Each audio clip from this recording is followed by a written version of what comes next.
वनस्पति के अंग में हम लोगों ने पिछले वीडियो में जड़ के बारे में देखा, जड़ की रचना देखी कि जड़ जो है किससे बनती है, मूलांकुर से बनती है और ज़मीन के अंदर जाती है। जड़ के दो प्रकार देखे हम लोगों ने, मूसला जड़ और तंतुमय जड़। फिर उसके बाद और भी जड़ के कार्य देखे और भी विभिन्न प्रकार की जड़ देखी हम लोगों ने। आगुंतक जड़ें जो कि मक्का वगैरह में सहारा देने के लिए आती है।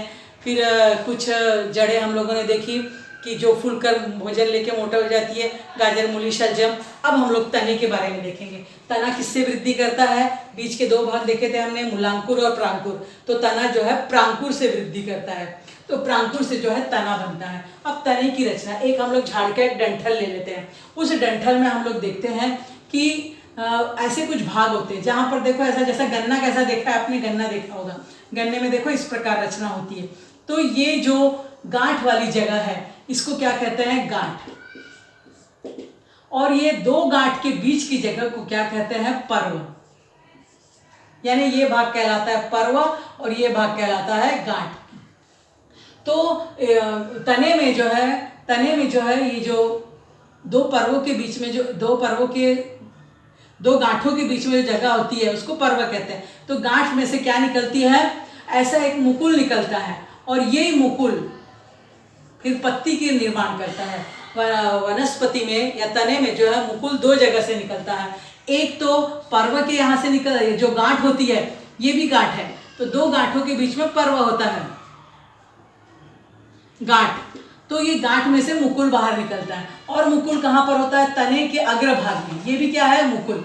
आप लोगों ने देखा होगा कोई भी झाड़ हम लोग का बढ़ रहा है क्या नहीं देखते हैं तो सामने की ओर देखो, ऐसे कुछ नई नई पत्तियां आई रहती है, उसको कहते हैं मुकुल। उसी प्रकार ये जो गांठ होती है, गांठ और ये जो शाखा होती है, इसके बीच में से मुकुल निकलता है इस प्रकार से, और जो नए पत्ती है, नई शाखा का निर्माण करता है।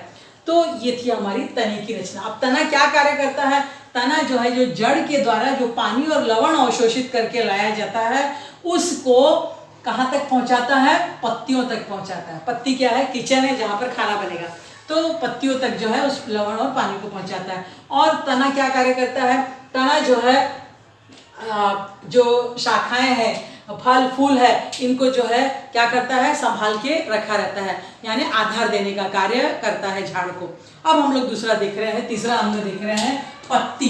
दिखता है कब? पत्ती देखते हैं, पत्ती की रचना देखते हैं। इसके लिए हम लोग गुंडहल की पत्ती लेते हैं।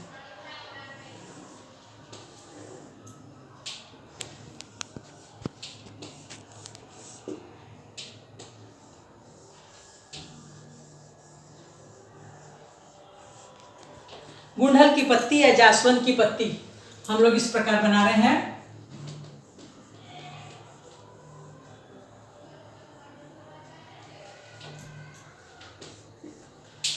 पत्ती में सबसे हरे रंग का जो चौड़ा भाग होता है इसको क्या कहते हैं?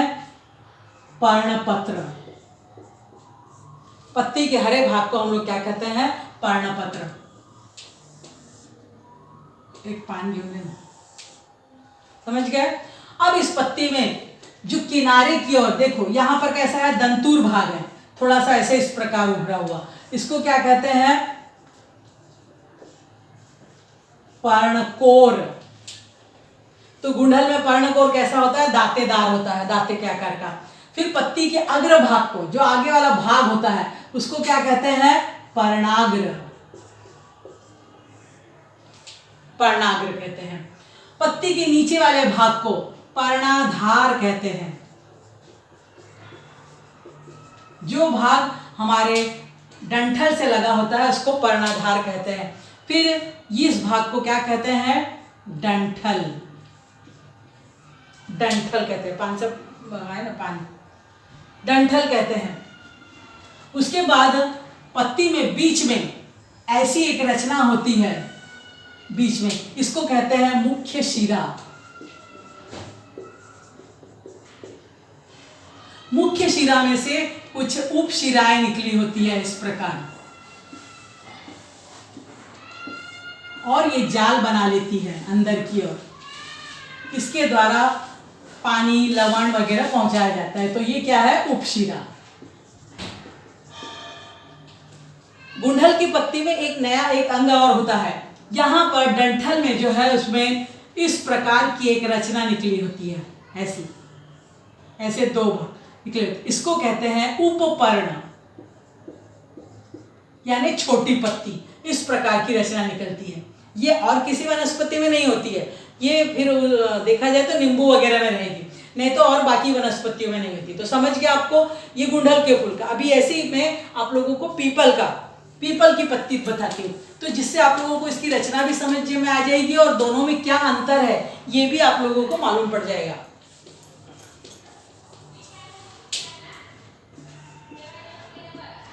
तो ये है हम लोगों का पीपल की पत्ती। पीपल की पत्ती हर किसी ने देखी होगी।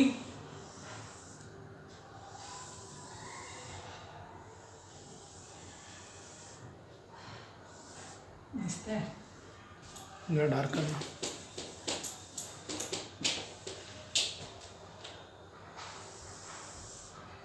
पेन है करिए।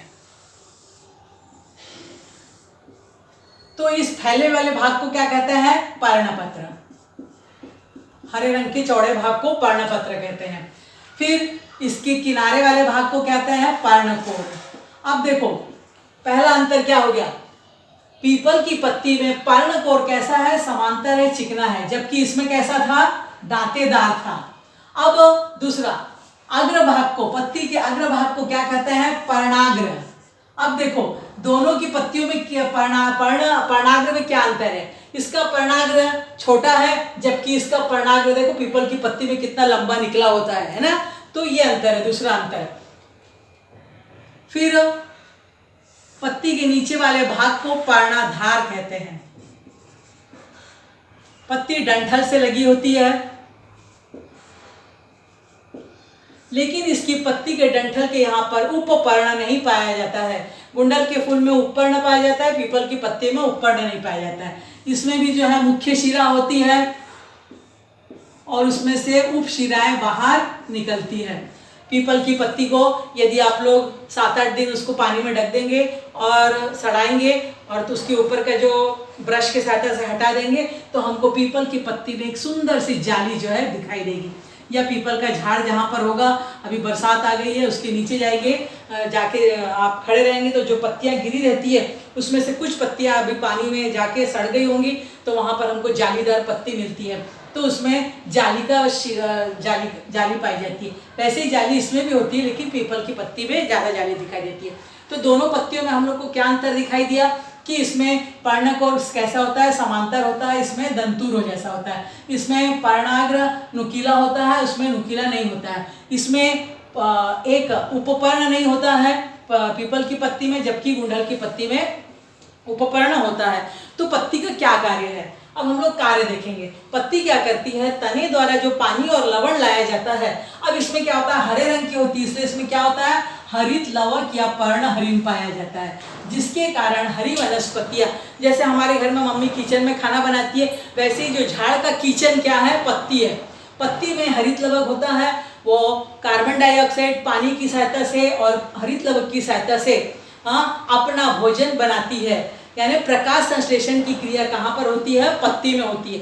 तो वो जो भोजन बनाती है, वो भोजन जो है इन जो शिराएं होती है, इन शिराओं के द्वारा जो है शाखाओं से होते हुए तने में और फिर तने से सभी वनस्पति के विभिन्न अंगों तक पहुंचा दिया जाता है। पत्ती में, जड़ों में, फल में, फूल में, यानी पत्तियां जो है भोजन बनाने का कार्य करती है। और जो बना हुआ जो रस पदार्थ है वो रसवाहिनियों के द्वारा जो है पहुंचा दिया जाता है सब जगह पर।